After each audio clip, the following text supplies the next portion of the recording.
Carrie, I just have to say the funny thing. I was watching the live when you were on with Kate and Adrian, and you guys were talking about the weekend, and I was laughing because in my news feed as well was Joe. I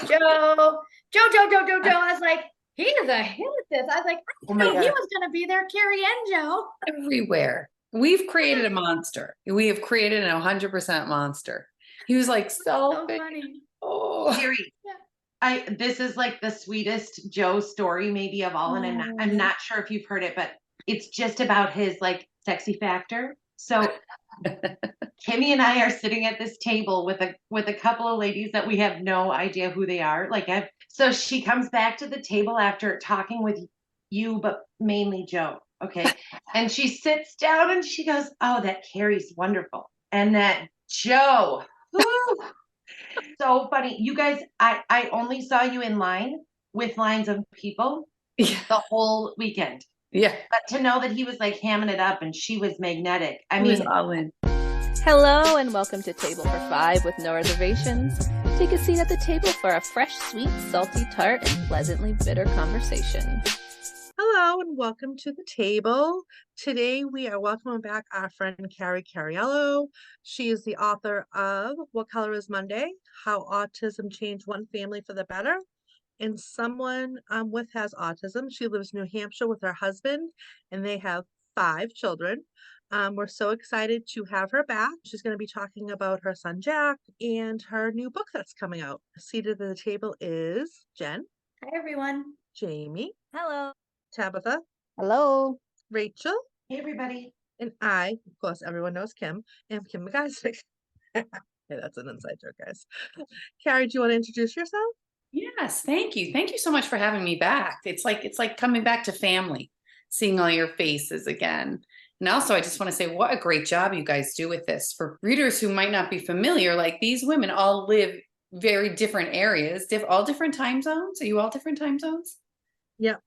And yet every month you manage this. It's incredible. So I'm Carrie Cariello. For people new to my story, I'm married to a man named Joe, and we have 5 kids. My oldest is 20 years old, junior in college. My son Jack is 19. Charlie is 17.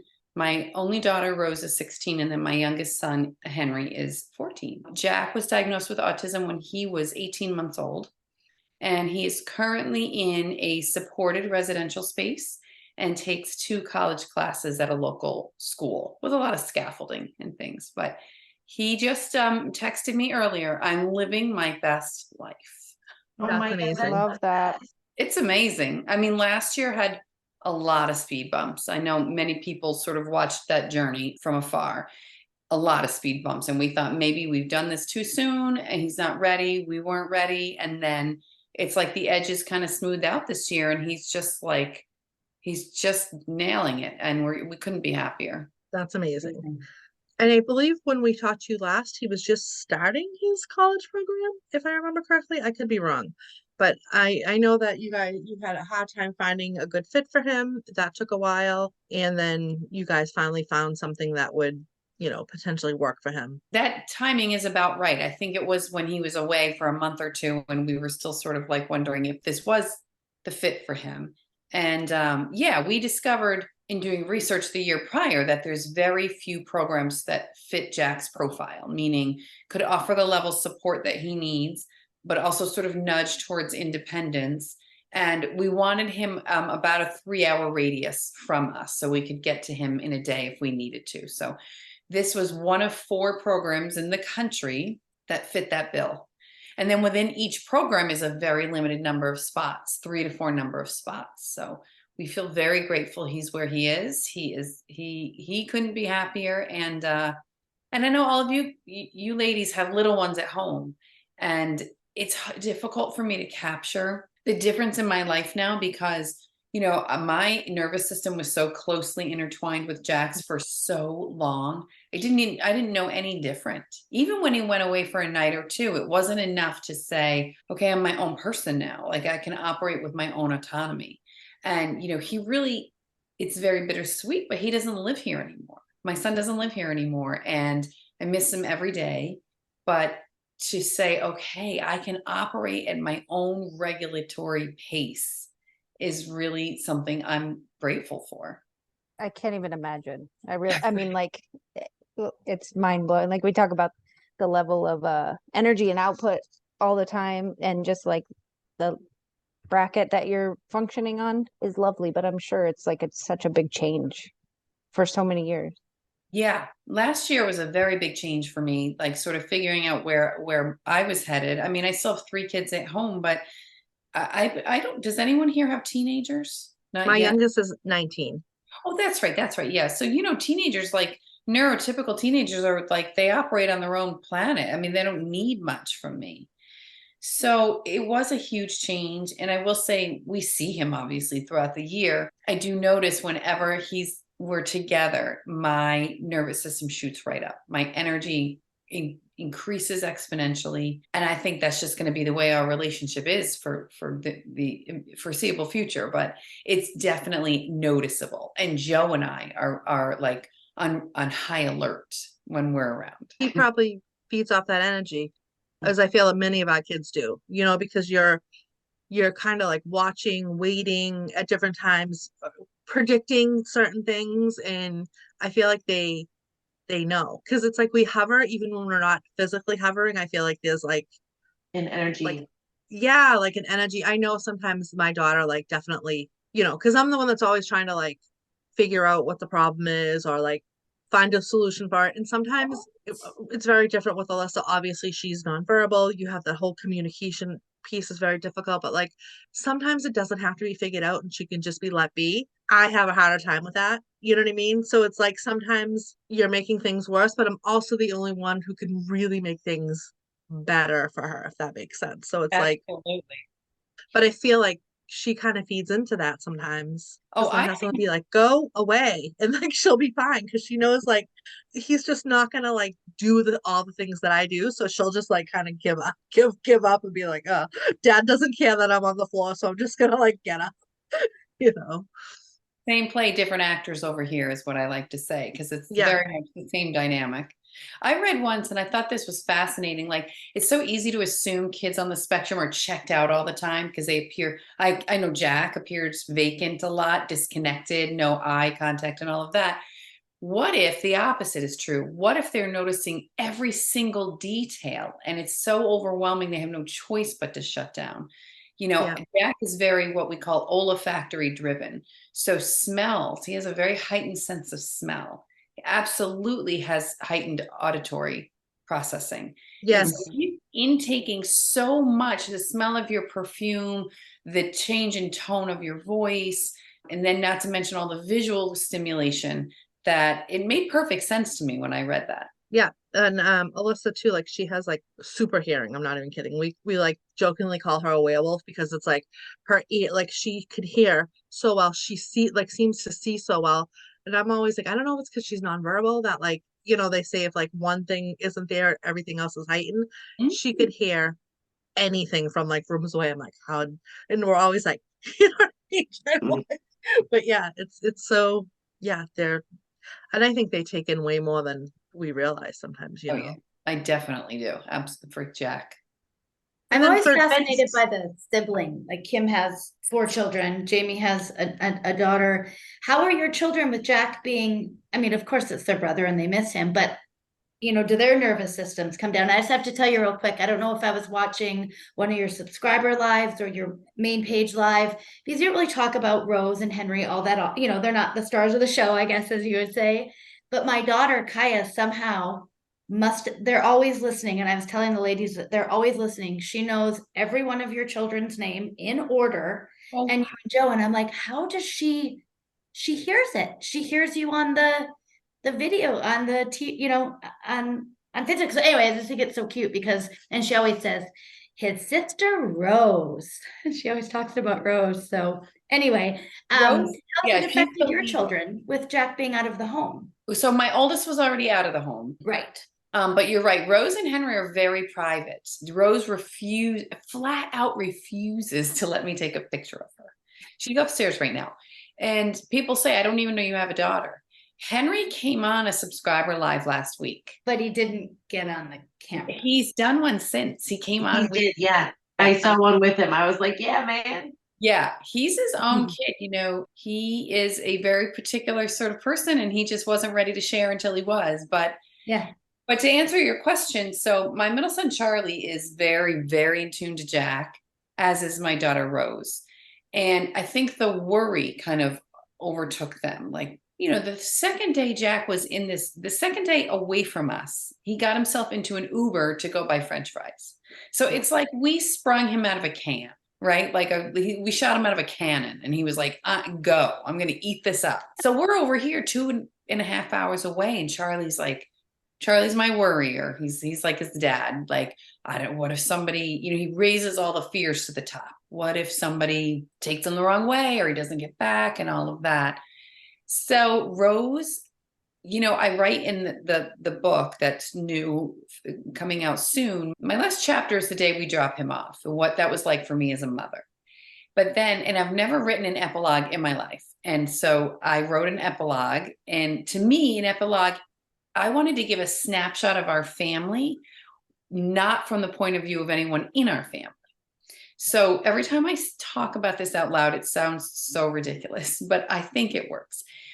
I give a snapshot of us moving him in from this building from the perspective of a bird in the tree.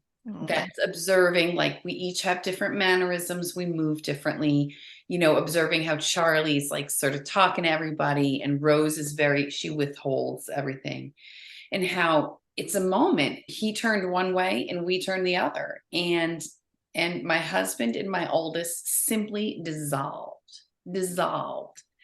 My middle son was sort of determined to like kind of keep everybody's spirits high, and Rose this is so consistent with her temperament. She took herself off to the side of the parking lot and was like doubled over sobbing.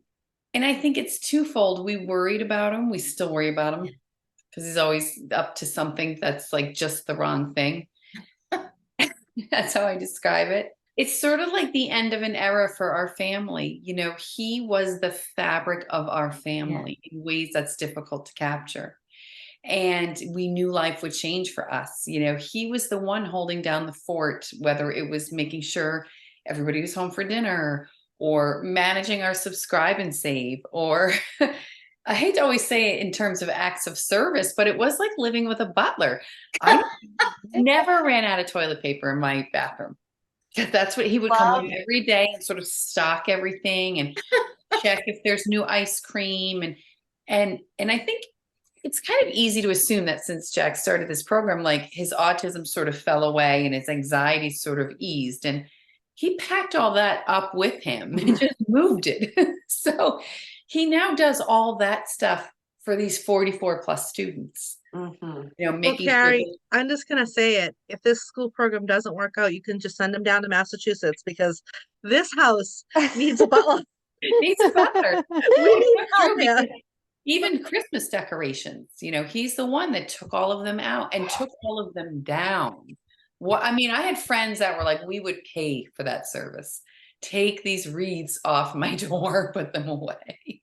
When you revealed the name Half My Sky, Carrie, I just like could feel the book. This is before I was able to read the book when you like released the title. And my daughter has impacted every facet of my life. And, you know, she's just opened up this whole world to me. So Half My Sky just takes I'm a little verklempt. It just takes my breath, because I feel like you're holding up everything that you can on your own. And then you've got this whole other thing to consider that also impacts every part of you. Like, it's the most beautiful. It's just the most beautiful. Thank you.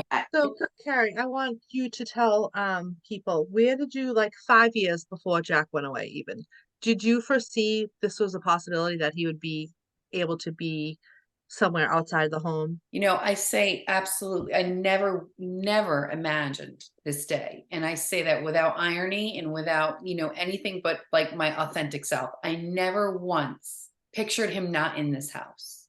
I envisioned 5 years ago, truly, and it depressed me a little bit, but I was starting to become resigned to, as my other kids were starting to sort of grow their boundaries, it's going to be me, Jack, and Joe. And I didn't want that. But I was resigned to, what other choices do I have with the kid who is in front of me? You know, he didn't drive. So 5 years ago would have put him at about 13. He was deep in the throes of puberty. He was gripped by anxiety. Graduation was nowhere near on our periphery. I couldn't grasp the gains he might make. As with many autism parents, the kid in front of you is the one you expect to last forever. You know, when he was 6, I thought he was just going to be that same 6-year-old, but in, you know, like an 18-year-old body. And so I can't underscore enough for parents behind us in this journey. It may not turn out exactly the way Jack's was, but don't settle. Don't settle like this is the way it has to be. There's no other options. And I was just talking about this the other night, that it took us, so my oldest son and Jack are 13 months apart. We brought Joseph to college in Philadelphia and dropped him off in his dorm. And that watching Jack absorb dorm life as through that process opened all of our eyes to, he wants this for himself. You know, Jack, he has some vulnerabilities when it comes to his eyesight, but he's perfectly capable of seeing. You know, he had a lazy eye, and he has they call it strabismus, where one eye sometimes wanders, but he can see. And the reason I say that is he still takes everything in through his fingertips. He touches everything. So I watched him in my oldest son's dorm room where we unpacked him and put away the shirts and made the bed, and all 7 of us were squashed in there. And Jack just running his fingers along the desk and the bed frame and the windowsill. And I could just like see his mind opening up to, I want this for this is what a college looks like. And the cafeteria and the community rooms. And that's when I think we started to say, okay, can we make this possible for him? And I felt from that point forward a responsibility to make that happen for him. But no, never did I think 13-year-old Jack would be, you know, like he went to a dance on Friday night. He got in a costume, and, you know, every day he continues to surprise and delight us with all that he's doing. It's not even just that he's in his 2nd year of this program, Carrie. It's that he like made it through the middle summer break, did the other thing, gave his phone, was willing to go back, and is thriving. It's like breathtaking. I mean, it isn't that he's in his 2nd year. That gives the illusion that it's like been consistent. Like he had to summer break, he had to transition so many times. I mean, it's wild. He's shortening family visits, Carrie. Like he's like, oh no, thank you, ma'am. No. He wants nothing to do with us. You know, watching him in the house when he does come home is like watching somebody put on a sweater, a wool itchy sweater that no longer fits. It's tight. He's pulling at it. He doesn't fit here anymore. He's being pulled out of his routine, which is like so important to him. And it wasn't as if he didn't face considerable challenges the first year. I've been open about, he came on way too strong with a kid that he was desperate to be best friends with, almost soulmates with. And the other kiddo was like that. I just don't want this level of interaction. It was a huge setback. And then in the spring, he connected with someone who he thought was a peer online. And then when they met, it turned out it was 2 men. And they convinced him to get into the car and go to the ATM and take out money. And he was really rattled. We were too. I was rattled. Yes. Mary. We were all rattled with you. I for sure cried when I heard that story. It's just like so breathtaking. Like that vulnerability is something we're all aware of all the time, you know. Just I'm glad he was okay in that situation, but it's terrifying. It was one of the few times, if only time, the morning after we were on the phone almost all night, and I thought, I just don't want to get out of bed. I can't do this anymore. Like I'm like, shouting into the wind. I'm screaming into wind. And I followed his lead. He did not want us to come there. He said, I will handle this with my team. He's surrounded by a team of people. He said, don't be hurt, but I have to do this by myself. That alone was such growth. Incredible. Yeah. I was just going to say that is such growth. And that level of communication is like, yes. I mean, I know many typical people his age that do not have that level of communication. I would call my mom to come help me if something like that happened to me. Absolutely. And when you asked about the siblings, before I answered earlier, the first thing that came to mind was Charlie's reaction to hearing. Charlie's like an elephant charger, we call him. Like, what? We'll go up there. And I'm like, doesn't want us. And I really don't see what you're going to add to the situation. He and my husband were like that. Joe was ready. But I honor that Joe respected Jack's wishes. So it Which was I'm not sure easy. was hard to do in that Oh. situation. It was a Not rough, easy. rough couple of weeks. Those are the weeks, we're circling back to, we were talking earlier about Joe's presence online, and, he's a great human being. Those are the weeks that test us as a couple very, very much. And I'll tell you exactly why. That was Joe's biggest fear. Biggest fear. Somebody's going to take advantage of him. They're going to get a hold of him and ask for things that he can't give. And so, of course, and I would say that's never going to happen. What are the chances that he would meet somebody at an abandoned warehouse with his phone on 2%? What are the chances? And so that came back to haunt us a little bit, but it was such an opportunity to learn and to teach, and that was the only way we could look at it. Yep. And that's raising kids. You know what I mean? That's Alyssa. We don't obviously go through this stuff because she has to be home. It has to be with one of us. But my 19 and 21-year-old, oh my God, I'm like, you're doing what? Like what? I get it. I absolutely get it. And with Jack, I feel like it's this, he's a big, tall kid. He looks very grown.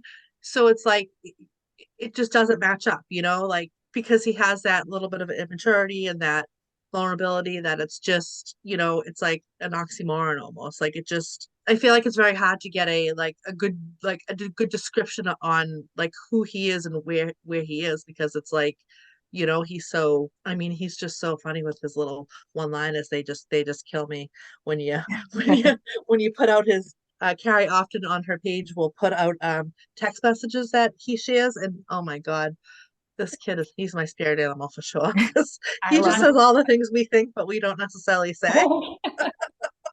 Well, Carrie, and I'm so grateful for your openness. I feel like my son might grow up to be somewhatly similar to Jack. Like, all our kids are individuals, but I mean, like your husband, that's my greatest fear. Like, kids kind of take advantage of my son when he's with the typical kids at school. Like, they find it funny to, try to get him to do things or stuff like that. And it's like heartbreaking.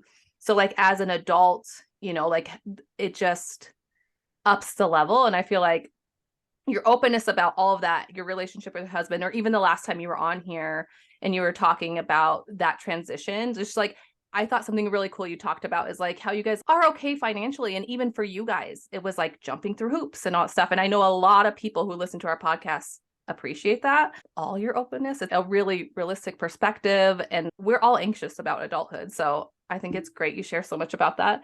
Is that what you get? What do you talk about in this new book? I know What Colors Monday was really a lot of like in the format of a lot of letters. And then you talked about the end of this book, you kind of do from this detached perspective. Is Half My Sky kind of the same as What Colors Monday? Is there a lot of letters? I love the letters that you do, or is it a little different? So this book is all letters. And so a little backstory is my first book, What Colors Monday, was published by Jessica Kingsley Publishing. They're in the UK. And they agreed. I sent a book proposal for this one, and they agreed to at that time it was called Heart Song. That was the first title I had. And I started to write it. And so What Colors Monday takes you up until Jack's 8. Half My Sky picks up in puberty and carries us all the way through. I like to contain my books. I like a time frame to write within. And so I knew I wanted the last chapter to be the day we dropped him off. And I started writing my chapters and all of that. And then I said, oh, I'm just not good at chapters. So I went back to the editor and I said, I want to make this all letters, a series of nothing but letters. And she was like, yeah, that's amazing. Let's do it. So I did it. And then no, like, nothing with what she did was wrong. But at the end of it, she was like, this isn't the book you promised us. You promised us a guidebook, how do you get through puberty? How do you sit at the dinner table? And she was being so helpful. And she kept saying, I know. After the letter to your mother-in-law on her deathbed, we could say, like, dear reader, what did you get from that? Well, how is your How relationship? do you grieve? How do you agree? It was like my reaction was visceral, like fingernails on a chalkboard, like it can't happen. I'm sorry, but this is like my most personal work. And so then I said, I didn't do what you wanted. I did promise a guidebook. So why don't I just take this little book and I'll do whatever, wherever it lands. And she was like, that's fine. So I'm now writing that guidebook that's due in January. That's my favorite sentence. She said, okay, that's fine. And then you get to go publish. So did you go to a different publisher? I self-published this one. Oh, you Which- self-published this? Yeah, which has been so much fun. I mean, I don't know. Once the guidebook's done, I don't know if I'll like ever, you make Publish a publisher. Yeah, I'll use a publisher. I mean, there's definitely benefits to each side, but for this, it's so personal. I can't like emphasize that enough that I couldn't have anybody say, and I'll show the cover, this is a picture of, it's Jack. We're walking through Italy. We're in my mother-in-law's hometown. And we had said to him, it was drizzling. We said, put the umbrella over your head. And so typical Jack, like so literal, he just put it straight up over his head. I didn't want a publisher to be To our listeners, it's held straight arms, straight up. So the umbrella itself is like 12 feet off the ground because every Cariello is like 7 feet tall. I say that because I've stood next to a couple. Yes, they're massive. They're all tall. Everybody's tall. When we went to see Jack over Parents Weekend, I believe he's almost 6'6". He definitely grew. Because I put a picture up of him next to my husband. And, Rachel, you met Joe. Joe's about 6 feet. He's not short. Not short. Joe looks short. We all look short and stubby. Like my daughter's 6'1". I have 6'2". Oh my gosh. Yeah. And Carrie, you're tall too, though, right? I'm pretty tall, but my father and my brother are 6'5". Oh my goodness. Because we have a picture of me. She has like wicked legs and will wear a darling shoe like a Katie Couric choice. I've seen her in some serious shoes before. So she can do this like height with height. I have a picture from North Carolina of me, Carrie, and Joe. And I look short. And I'm 5'9". I don't look short. I don't look short next to many women, especially. Yeah. So like, well, this is something. We are not a small people. That is true. So the umbrella stands way off the ground, and it's this beautiful image of, Half My Sky is the title, and then it's the trees, the lime green umbrella. It's beautiful. Radiant. I have no idea where that umbrella even came from. Sorry. We don't own it. Charlie said somebody just showed up with it. I was listening to, I love Charlie in a way that I could scoop him up. He's delicious. Because you interviewed him, right? It was Charlie that you interviewed. He sat next to you. Oh, yes. Now another fame monster. He's always like, so when's your next live? Oh my God, I love it. Here's when I'm free. Taking after his father or something. I'm like, this is a great show. I did a writing seminar. I don't know what you call what we did, like a writing course with Carrie. And she told us about the book and some of us other aspiring writers, as you will. And she said, yeah, I'm going to do it in chapters. What do you guys think? And my thing is like, I think that sounds boring to me. In my head, I didn't say it out loud. But then after the class, she sent us all a chapter to read. And then I was like, oh, this is not what I envisioned at all. So it's just beautiful. Even though it's a letter, it's like you're in the chapter, at least that I had read, you really take, it's starting from one place, it's going to another. It's not a typical letter like, dear so-and-so, it's very like, it's very descriptive. It's very like, you could just like feel the emotions in this one you were talking about when you had one of your children, and I felt like I was right there in the hospital with you. And then I was thinking about when I was in the hospital with one of my newborns. Like, it was very different than what it sounded like to me, like when you had described it. You almost smell the rooms she's in when you're reading her writing. Like, you can feel every wall that she's every wall of the room. I can imagine you having your baby while you're reading this like hospital scene, because like it's everybody like, in Carrie's books. I just love it. It's like you're almost looking out the window with you. Do you do one to each of your children? Is that? I do. I have one to each of my kids, and I think the one I sent the writers group was Charlie. So yeah. We bounced back and forth in that I don't like to take my readers in and out of time too much. My Mhm. philosophy is don't make your reader work. If you have to be like, wait, where is she? Now she's in the hospital, now she's at a ball field. But I actually got the idea for his letter sitting at his game. He's a pitcher. He just signed an early decision acceptance to college to pitch. You know, he takes it very seriously. And I was sitting in one of his varsity games, and the coach was after him. I mean, it was tough. It was tough as a mother to watch, and Charlie handled it with such grace. And he took the coach aside in between innings, and he said, I don't like when you yell at me like that in front of people. So in that moment, you know, when you see your kids, especially as they get older, endure particularly vulnerable moment, I immediately go back to the younger versions of themselves. And sitting on those bleachers, I can remember holding him in the hospital like it was yesterday.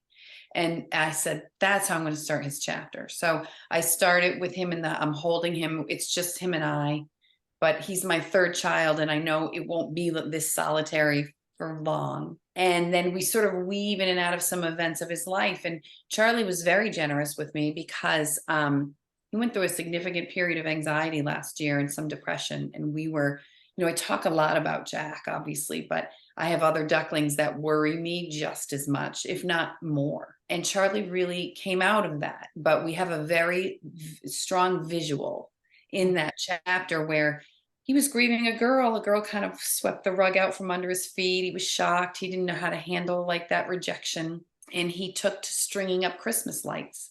And our house had thousands of Christmas lights that he hung. And it was, you know, all spring long, this kind of war waged within him. And I remember looking out one night and it was dusk and he was unwinding all the lights from the trees and putting them into a Tupperware. And I remember thinking like, yeah, like he's okay. He's here. He's back. Oh.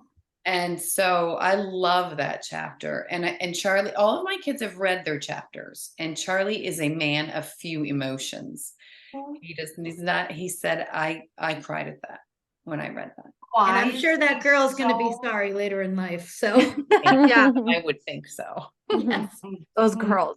Well, I'll say I love the epistolary like approach, and I love a letter. So say, but you're so, I mean, even in you're just talking right now, you're so descriptive and it's so beautiful. I'm really excited to read it. Like, I mean, the way you write is captivating, but I feel like the letters are so intimate and like it's just a personal insight to your relationship with your kids or the things you're writing about. I just love it so much. So I'm really excited to read it.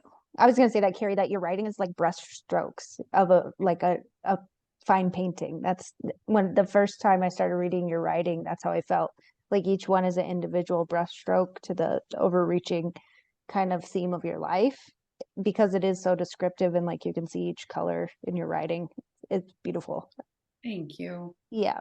Carrie, do you mind if I read just a skosh about friendship from your? Of course, go ahead. I would love it. Read an excerpt out of the Charlie chapter because there's something about the twinkling lights. I mean, my God, I was sobbing, and then watching you interview him like unhinged. But in the spirit of friending, as we table for five, I just want to read a couple from the beginning and a bit from the end of that beautiful chapter.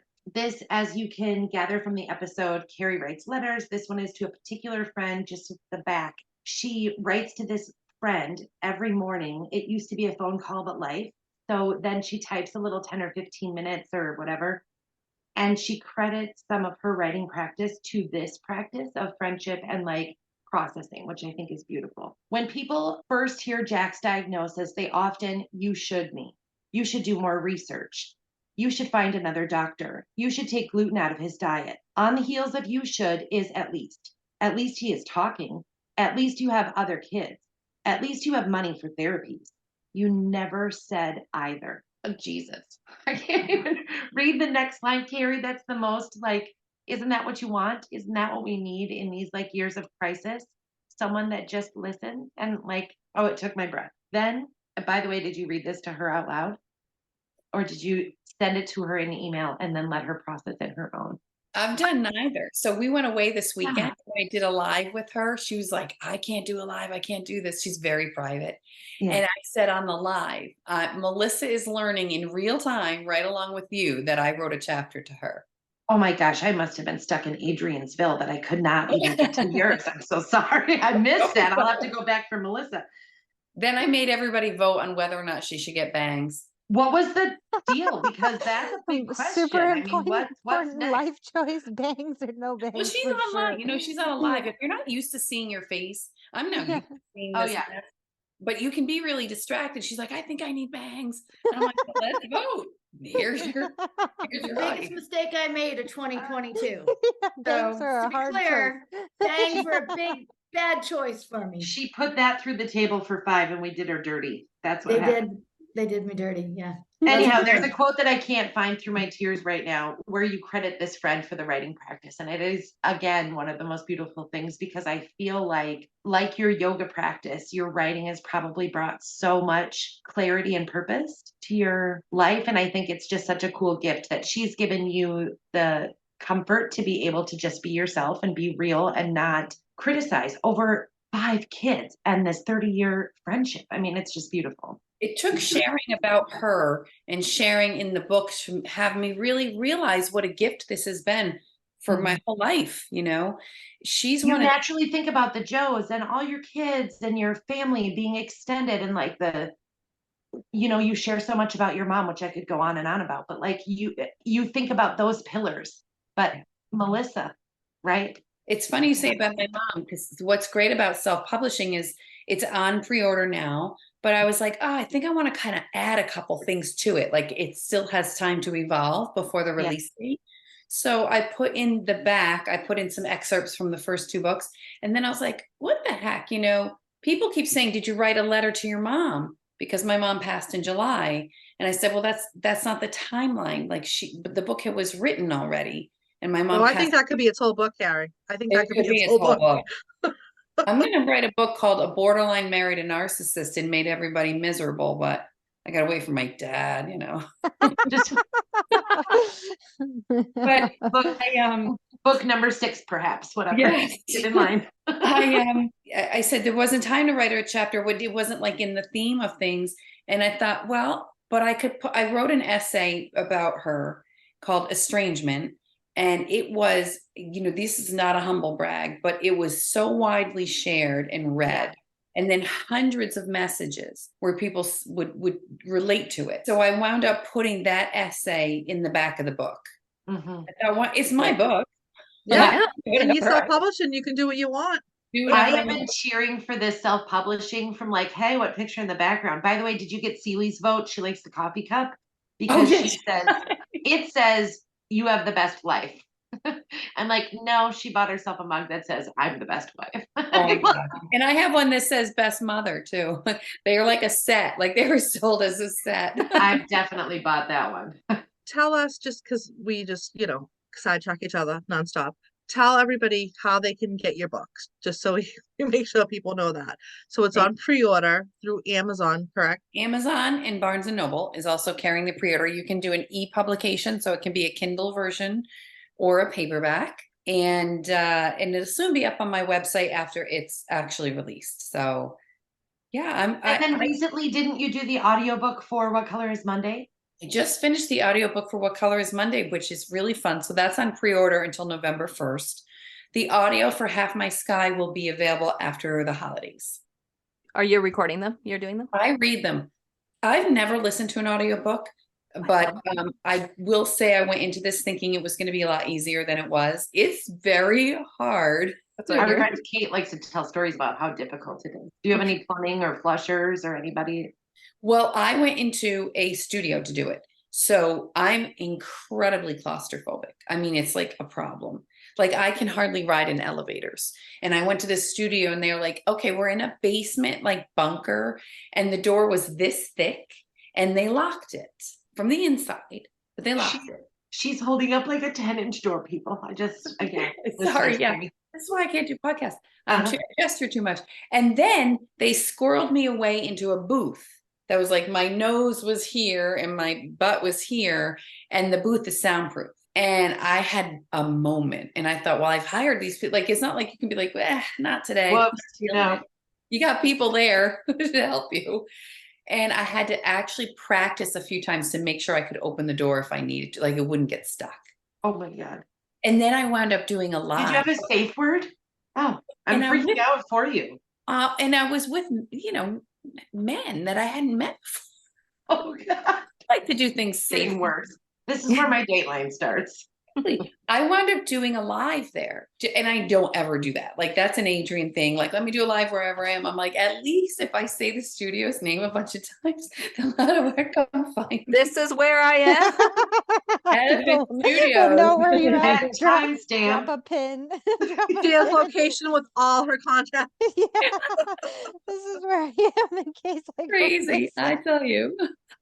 But yes, so I'm going to do the same. I feel much more comfortable now. I'm going to do the same for Half My Sky, which I think I'm going to truly enjoy reading the letters out loud.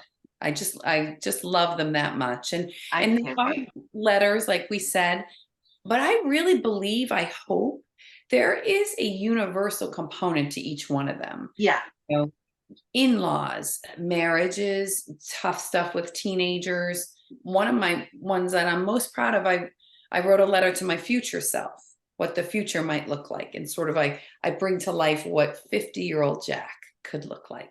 Oh, So I think people can take something for themselves from it. Yes, yeah. And that's what I was trying to say earlier. When you say letter, to me, what I think of is something very different than what the excerpts in your book are. Like it's a very different visual, very different, what I love about your writing too is like you have just this wonderful way of pulling in, and like you can just really picture where you are without being overly descriptive. Like I have ADHD brain. Like if something's too descriptive, like you lose me. Like it's too many descriptions, and now I'm doing a checklist or thinking about something else. Like I get lost in it. So it's like you get the descriptions in a very beautiful way that really puts you there, because I do love that. I love being able to picture things like that. But like a lot of things that I read are just, they're so overly described that now I'm like, wait, what does that word mean? I work hard to write, essentially. That's what I call it. And that was another thing. The publisher was like, so we're going to have to squish all these lines together. Because I do a lot of line breaks. It's very You're like gutted. I was like, I don't think like making one big paragraph. I believe the eye needs to rest, particularly in reading, and also in like even design around your house. Your eye needs to be able to rest. And so when I write, especially blogs, I'm like a surgeon. Like, how can I trim every last word and say this as essentially as possible? So, I think it's something that's just particular to me, and I'm protective of it. I love it. When you were just talking right before you went, I was gonna say, like, I think of concise when I think of your writing. It's to the point, but it's beautiful. Like, which I think something I do in my writing a lot is like wander too much, or I try to go all over the place, and I just love that about your writing. Thank I was you. going to ask Carrie, so our next series after this one, mostly interviewing bloggers and writers about why they share their story and why they write. And so I was wondering, did you always plan on being an author, or did having Jack inspire you to write more, and why you feel so open about sharing your story with people online and in your books? Yeah, I've always lived my life out loud. That's how I say it. I've always been sort of just an open book that way. I never planned to write. I'm a huge reader. I don't think you can be one without the other. I read everything. So, but I had one like pinnacle moment that prompted me to write. I ran the Boston Marathon for the Doug Flutie Foundation. You had to raise money in order to be on the team. I didn't qualify by any means for the Boston Marathon. Around that time, Jack was really kind of squirrely, right? And I had bought this necklace at just an inexpensive necklace at my hair salon that said "Believe" on it. And when Jack would really get out of control or really get deregulated, I would hold it up and say, Jack, I believe in you. What does this say? What does mommy's necklace say? Believe. And this sort of like focused us both. And so in the middle of the marathon, for people unfamiliar, in the middle of Boston Marathon, there's something called, or it's close to the end, Heartbreak Hill, where it's mostly uphill. It's like really your final climb. It can slay you. It's a very well attended event. I mean, the spectators are incredible. And I was slogging my way up Heartbreak Hill, and this guy stepped out of nowhere. This person stepped right in front of me. It's a strong memory for me. And he said, I believe in you. And that just carried me through to the rest of the race. And after that, I wrote that story when I got home. And then I just sort of started to like share here and there about pieces of our life. And so that was really a defining moment for me. Oh, I love that so much. I'm like, I'd believe you'd be carrying me up this hill right You now. know, believe in me enough to let me get on Like get your a wheelbarrow. We release every Monday, and so I mean, I recognize in your writing and in your timeline, Carrie, that you have not missed a Monday either. And I just think it's the coolest. It's been awesome to watch your family. It's been years for me. And I just feel like I could walk in and sit at the table at a big dinner. I feel like I know them. And it's such a gift that you've given us this lens into everybody's heart. Well, thank you. I can't thank people enough for reading. And yeah, it's been 11 years I've blogged every Monday. And you know, my audience, you lovely ladies included, like rooted for us when we couldn't root for ourselves. And to be carried along that wave of support, I mean, there's nothing that compares to it. That's why we all write. And I think that's what our next series will reveal, because it's all processing and connecting, you know? Well, and it gives people such a beacon of hope, especially people that are just stuck in those really, really hard times where they, like you said, you can't see past what's happening right now. That things can change and they can get better. Granted, sometimes they get worse, but they get better again. But that's what I say. yeah, it really just, I think it's hard to see that at certain times for people, and to hear stories like Jack's and even Alyssa, all the changes she's made as an adult, very different, areas of the spectrum, but like, the same type of stuff where people are telling you that if X, Y, and Z doesn't happen at this point, then it's not going to happen. It's just simply not true. I think people need to hear that. Hope just gets you through so much. I believe, hope gets you through hard things, for sure. Absolutely. I love that. So, so thank you so much for coming on. It was so lovely to talk to you again. Everybody go to Amazon and order Carrie Cariello's new book, Half My Sky. It will be there for you in time for Christmas for December 1st. I can't wait to get mine. Rachel got the early copy. So it's she's already so got good. to read I it. cannot wait for the world to have it. I read a chapter and it was beautiful. So yeah, definitely do that. And then where can people find you? So Facebook, Carrie Cariello, and my website is carriecariello.com. And come say hi. I'm live every Thursday night and blog every Monday. So and with the big three on Sunday night. With the big three on Sunday night, provided one of the big three. Maybe. Maybe. Oh, not good. Oh, Not Thank good you at so all. much, Carrie, for Carrie, coming it's on. great Thank to chat with you. you. Carrie, Thank are you on you. Instagram? I am. I'm Carrie_Cariello. Yes. Instagram's the forgotten elf every time. Yeah, I know. All the teenagers in town follow me there. My kids follow me there. So I'm not private. Yeah. Yeah. I kind of use Instagram gram. for stories, so that's really all I do on The it. gram. Idea. Graham. The gram. Keep me Thanks combo. for listening, everybody. Thank Yes, you. everyone, have a great day. Thank you so much. Thank you for joining us at the table for this episode of the Table for Five No Reservations podcast. Big thank you to all of our supporters. If you'd like to become a supporter, please check out the description of this episode. There you can also find episode information. If you enjoy our podcast, we would appreciate if you could rate and review us wherever you listen. Join us next Monday for more, and while you wait, check out our content on Facebook and Instagram. If you'd like to contact us, you can at tablefor5podcast@gmail.com. We can't wait to sit with you again. See you next time. Bye.